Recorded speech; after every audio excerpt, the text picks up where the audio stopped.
1 маусым халықаралық балаларды қорғау күніне арналған балалар әлемінің жарығы атты мерекелік кешімізге қош келдіңіздер. Бақыт жайлы менің мынау білгенім,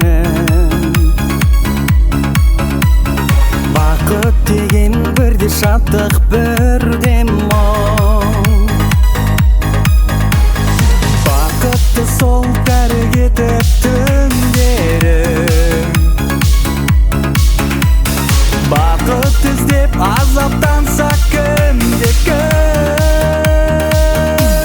Бақыт деген сенің бала күндерің, бақытсыз ақ бақытты болып жүргенің, бақытында басқасында білмеуің, бақытсыз ақ ойнап күлгенің. Бақыт деген сенің бала күндерің, бақытсыз ақ бақытты болып жүргенің, бақытында басқасында білмеуің, бақытсыз ақ ойнап күлгенің.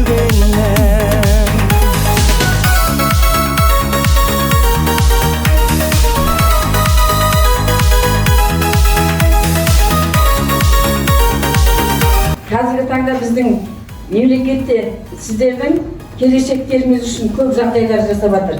1 маусым балаларды қорғау күні. Жалпыларын айтқандай, оның бәрін қайдан аласыңдар?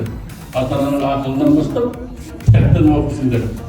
Кітапты қандай оқитын десе, сондай кітаптан табуға болады.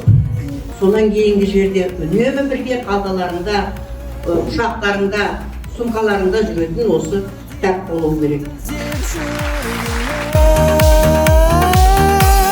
Бақыт деген сенің бала күндерің, бақытсыз ақ бақытты болып жүргенің, бақытында басқасында білмеуің, бақытсыз ақ ойнап күлгенің. Бақыт деген сенің бала